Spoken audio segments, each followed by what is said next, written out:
여기 한창 파리 올림픽이 진행 중인 프랑스에서 파리 경찰이 어떤 광경을 보고 깜짝 놀라 말을 잇지 못하고 있습니다.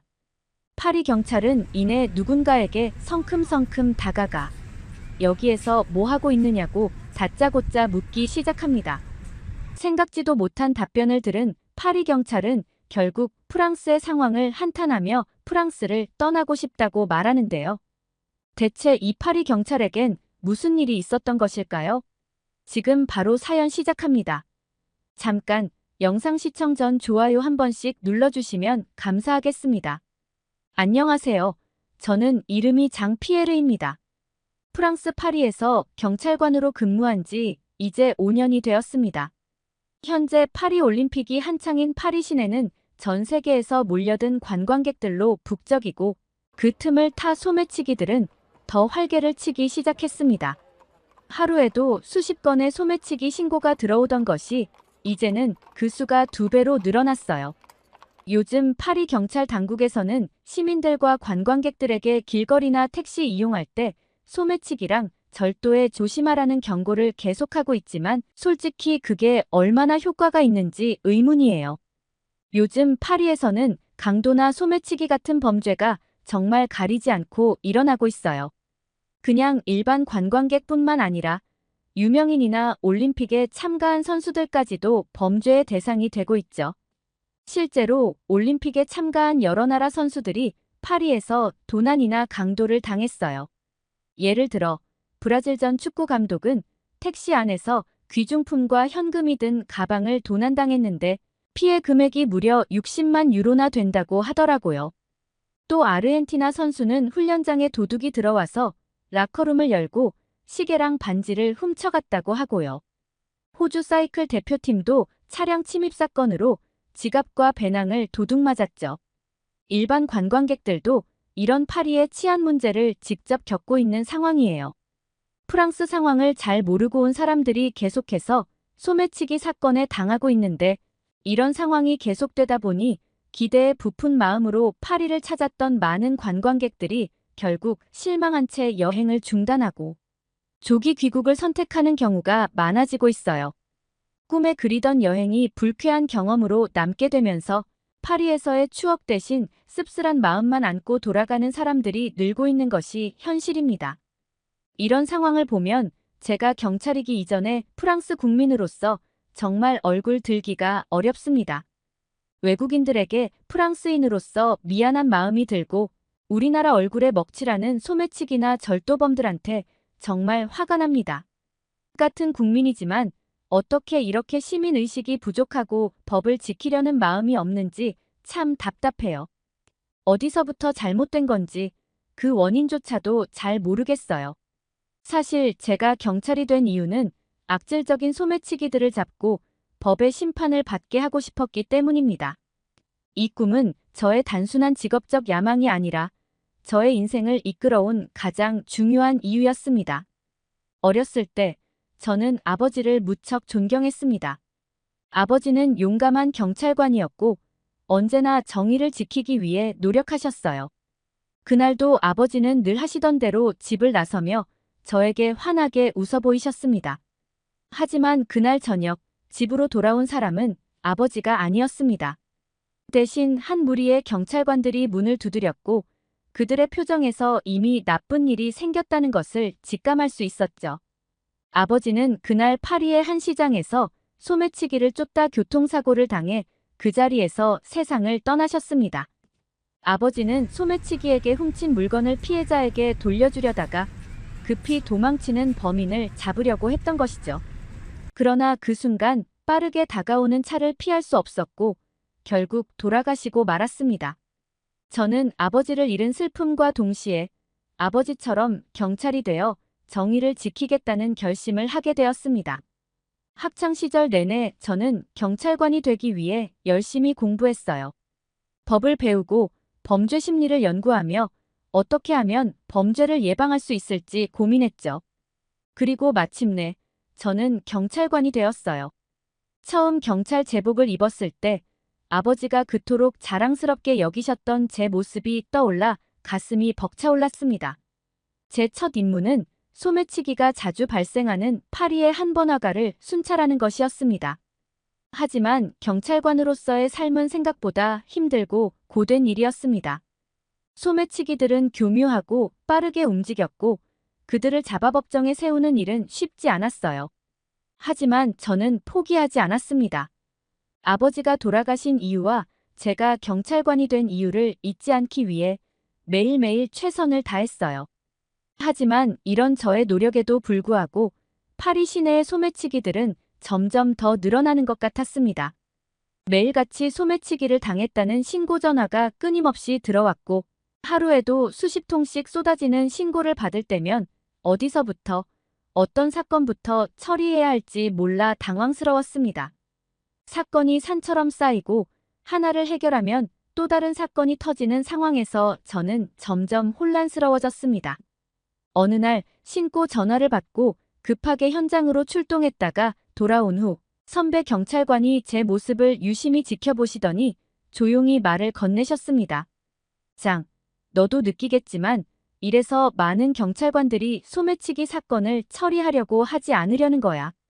아무리 잡아도 마치 잡초처럼 다시 생겨나는 소매치기범들을 도저히 감당할 수 없거든. 그 말에 저는 순간 말을 잃었어요. 선배의 말은 현실을 직시하게 만드는 충격적인 진실이었습니다. 소매치기들을 잡는 것이 끝이 아니라 끊임없이 생겨나는 새로운 소매치기 범죄자들을 상대해야 하는 일이 계속 반복되고 있었으니까요. 그때부터 저는 깊은 회의감에 빠졌습니다. 제가 아무리 최선을 다해도 소매치기 범죄는 줄어들지 않는다는 사실이 절망적으로 느껴졌거든요.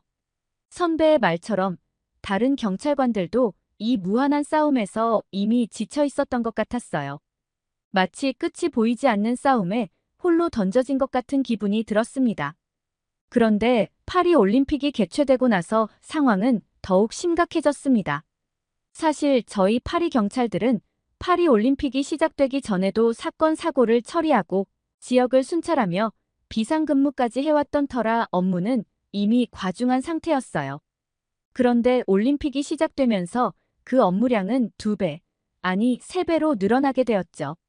매일같이 쏟아지는 사건에 대응하느라 저는 숨 돌릴 틈도 없이 바쁘게 움직였지만 그럼에도 불구하고 상황은 나아지지 않았습니다. 피로는 누적되고 정신은 점점 흐려졌습니다. 마치 거대한 파도에 휩쓸려가는 듯한 기분이었죠. 이런 고통을 겪는 것은 비단 저 혼자만의 일이 아니었어요. 파리 전역의 경찰관들이 모두 비슷한 상태에 빠져 있었죠. 올림픽이라는 대규모 국제 이벤트가 가져온 업무 과중은 상상 이상이었으며 이로 인해 경찰 내부에서는 불만은 파리 올림픽 개막 전부터 폭주했어요. 프랑스 정부가 파리 올림픽을 대비해 보안 태세를 최고 수위로 격상했고 이런 상황에서 우리는 거의 쉬지 못하고 밤낮으로 근무해야 했어요. 이에 프랑스 경찰 노조들은 이번 올림픽과 관련된 추가 업무에 대해 수차례 불만을 제기했어요. 노조 측은 과중한 업무로 인해 경찰관들의 건강과 안전이 위협받고 있으며 이로 인해 경찰관들이 탈진 상태에 빠질 수 있다고 주장했어요. 또 이 같은 상황이 지속된다면 경찰관들의 사기가 저하되고 궁극적으로는 파리 시내의 안전 유지에 심각한 영향을 미칠 수 있다는 경고도 했습니다. 물론 파리 올림픽이라는 국제 행사가 성공적으로 치러지기 위해서는 경찰력의 지원과 보완이 필수적인 건 사실이지만 이 모든 상황은 우리에게 매우 큰 스트레스로 다가왔고 파리 경찰 내부의 불만은 커져만 갔습니다. 파리 경찰이 맡고 있는 업무의 중요성을 알면서도 과중한 업무 부담과 부족한 지원이 경찰의 한계를 시험하고 있는 것 같았거든요.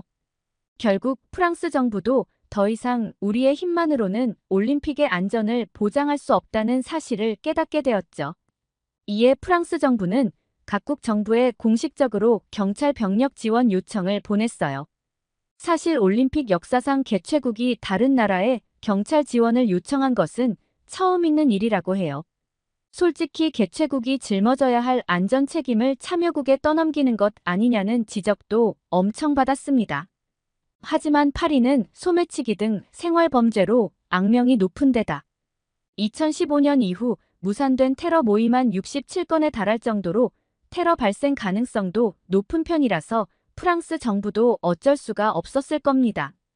프랑스 정부 요청으로 파리올림픽 참가국 206개국 중 44개국의 경찰 지원단들이 파리에 와줬어요. 정말 너무도 감사한 일이죠. 세계 각국에서 파견된 경찰관들이 우리의 부담을 덜어주었고 덕분에 파리 경찰들은 조금이나마 여유를 되찾을 수 있었습니다. 저는 한국인 경찰관님과 한조가 되었는데요. 한국에서는 31명의 경찰관들이 오셨다고 했어요. 한국은 사상 최대 경찰 병력 지원 규모라고 하니 한국에도 무한한 감사를 드리고 싶습니다. 그렇게 전 한국 경찰관님과 함께 파리 시내를 순찰하게 되었습니다. 솔직히 처음에는 동양인 경찰이라고 해서 저보다 체격이 작고 왜소할 것이라고 생각했어요. 그러나 그 생각은 완벽한 착각이었다는 것을 금방 깨닫게 되었습니다. 한국 경찰은 제가 상상했던 것과는 완전히 달랐습니다. 훤칠한 키에 울끈불끈한 근육을 자랑하는 모습은 정말 인상적이었습니다. 한국 경찰복이 그의 근육 때문에 터질 것만 같은 느낌이 들 정도였죠. 그 모습에서 뿜어져 나오는 강렬한 포스는 그야말로 압도적이었고 마치 강도 10명이 동시에 덤벼들어도 다 때려잡을 수 있을 것 같은 힘이 느껴졌습니다. 한국 경찰과 함께 순찰을 도는 동안 저는 든든한 지원군을 얻은 기분이 들었고 그가 파리에 와준 것이 정말 고마웠습니다. 그와 함께 순찰을 돌면서 가벼운 대화를 종종 나누곤 했습니다. 한국 경찰관님은 프랑스어는 하시지 못하셨지만 영어를 잘하셔서 우리는 영어로 소통했습니다. 그리고 저는 2018년 평창올림픽 때 한국 경찰들도 고생을 많이 하셨겠다고 말했어요. 그런데 어떻게 그렇게 사건 사고 없이 올림픽을 무사히 마칠 수 있었는지 궁금해서 한국이 정말 대단한 것 같아요 라고 말했죠. 사실 다들 아시겠지만 평창올림픽은 외신에서도 역대 올림픽 중 가장 안전하고 완벽한 대회 운영을 했다고 극찬했을 정도였거든요. 저의 물음에 한국 경찰이 미소 지으며 아무래도 올림픽이 국제 행사이다 보니 처음엔 정신도 없고 준비하면서 많이 긴장했다고 했습니다. 하지만 모의 훈련을 정말 많이 한 것이 큰 도움이 되었던 것 같다고 하더라고요. 다양한 상황을 가정하고 대응 방법을 미리 연습해서 어떤 일이 생기더라도 바로 대처할 수 있었다고 했어요. 게다가 지역 주민들이 정말 많이 도와주셨고 올림픽을 위해서라면 뭐든 적극적으로 협조해 주셔서 작은 문제도 미리 예방할 수 있었다고 했습니다. 게다가 최신 보안 기술을 사용해서 실시간으로 모든 상황을 모니터링했고 덕분에 이상이 생기면 즉시 알아차리고 바로 대응할 수 있었다고 했어요. 물론 평창올림픽 기간은 긴장의 연속이었지만 모두가 하나가 되어 안전을 지키려고 노력한 덕분에 올림픽을 사건 사고 없이 무사히 마칠 수 있었던 것 같다고 말하더라고요. 이 이야기를 듣고 나니 정말 한국의 치안 관리가 대단하다는 생각이 들었어요. 그만큼 철저한 준비와 주민들의 협력, 최신 보안 기술의 도입이 모두 맞물려 평창올림픽을 성공적으로 마무리할 수 있었던 거잖아요. 반면 이번 파리올림픽을 보면서 아쉬움이 남는 부분이 많았습니다. 파리올림픽의 준비 과정은 순탄하지 않았거든요. 대회를 앞두고 보안 문제와 시설 정비를 위해 센강 주변의 노점 책방을 정리하고 노숙자 문제를 해결하는 등 거리 자체를 정비하는 일이 먼저 필요했어요. 하지만 센강의 노점 책방인 부키니스트는 16세기부터 이어져 내려온 전통으로 주로 중고서적, 예술작품, 엽서 등을 판매하는 곳인데 이곳은 파리의 문화적 아이콘으로 여겨져 왔고 파리의 독특한 풍경을 만드는 중요한 요소 중 하나였던 터라 파리의 전통적인 풍경과 문화적 자산을 훼손하는 것이라며 많은 반대에 부딪혔습니다. 게다가 길거리의 노숙자들을 파리 도심에서 멀리 떨어진 외곽으로 이동시키는데도 애를 먹었어요. 노숙자들이 자의가 아닌 타의로 이동하게 되었고 이 과정에서 그들의 권리가 충분히 보장되지 않았다고 많은 비판을 받았거든요. 결국 이러한 과정에서 발생한 혼란과 잡음 때문에 치안 병력 배치와 계획 수립에도 차질이 생겼던 거죠. 이미 한정된 인력과 자원으로 빠듯하게 준비를 해야 했던 상황에서 시간적인 여유가 부족하니 대처가 미흡한 부분들이 드러날 수밖에 없었습니다. 올림픽이라는 대규모 국제 행사를 앞두고 치안 준비에 만전을 기해야 했음에도 불구하고 이러한 선결 문제들로 인해 준비 과정에 많은 잡음이 생긴 것은 매우 아쉬운 일인 거죠.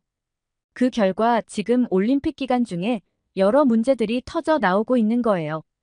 여러 사건이 발생하고 있지만 당국이 적절한 대처를 하지 못하고 있고 국제적인 행사를 치르기 위해서는 무엇보다도 안전이 가장 중요한데 치안 준비가 부족했던 것이 드러나면서 파리 올림픽의 성공에 큰 걸림돌이 되고 있는 것 같아 마음 한구석이 정말 불편해요. 이런 상황을 보면 파리 올림픽은 안전면에서 평창 올림픽만큼의 평가를 받기는 어려울 것 같다는 생각이 들었어요. 그리고 제가 한국 경찰과 나눴던 여러 대화들 중 가장 기억에 남았던 것은 한국에서는 소매치기 사건이 거의 없어서 파리에서 자기가 소매치기범을 알아차릴 수 있을지 조금 걱정된다는 한국 경찰의 말이었어요. 그 말을 처음 들었을 때 저는 약간 의아했어요. 어떻게 한국에는 소매치기가 없는지 제 머리로는 이해가 잘 되지 않았거든요. 그래서 그 사실이 믿기지 않는다고 말씀드리자 한국엔 곳곳에 CCTV가 있어서 사건이 발생하더라도 금방 범인이 잡히고 한국인들은 어렸을 때부터 남의 물건에는 손대지 말라는 교육을 받고 자라 남의 것을 함부로 만지지 않는다는 것은 기본 중의 기본이라고 했어요. 그 말을 듣고 저는 망치로 머리를 세게 맞은 것 같았어요. 프랑스에선 소매치기를 조심하라고 충고를 더 많이 들으면서 자랐던 것 같았거든요. 그 생각에 빠져 있는 시간도 잠시. 저는 한국 경찰의 놀라운 상황 판단력을 눈앞에서 목격할 수 있었는데요. 그날도 여느 때와 다르지 않게 파리의 한 시장을 순찰하던 중이었습니다. 사람들로 북적이는 시장 거리에서 한국 경찰은 갑자기 걸음을 멈추시더니 한 곳을 주시하며 긴장한 표정을 지었고 저는 무슨 일인가 싶어 그가 바라보는 방향을 함께 응시했습니다. 그러나 제 눈에는 아무런 이상한 점이 보이지 않았습니다. 사람들은 그저 일상적인 일들로 분주해 보였고 특별히 의심스러워 보이는 사람도 없었거든요. 그 순간 한국 경찰관님이 전광석화처럼 빠르게 움직였습니다. 그는 한 여성 쪽으로 달려가더니 그녀의 팔을 단단히 붙잡았어요. 알고 보니 그 여자는 방금 한국인 관광객의 지갑을 슬쩍 하려던 소매치기였습니다.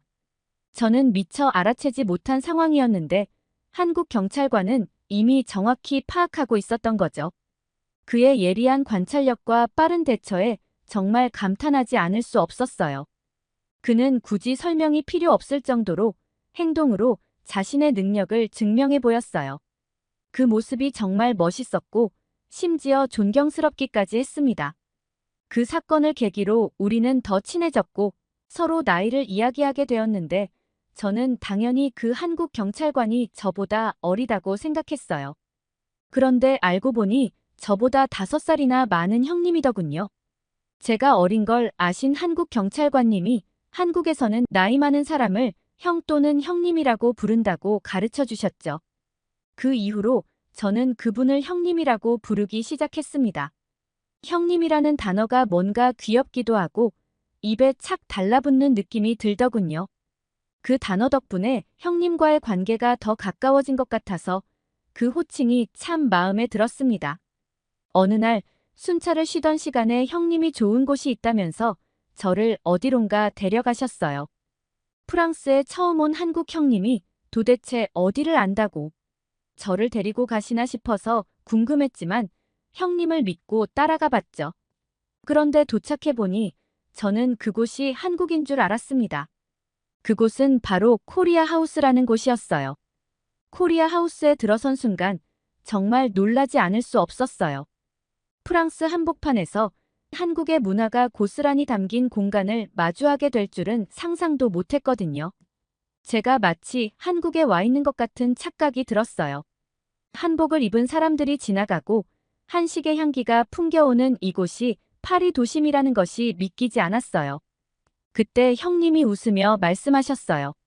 내가 한국에 한 번도 가본 적이 없다고 해서 여기서 한국을 조금이라도 경험하게 해주고 싶었어.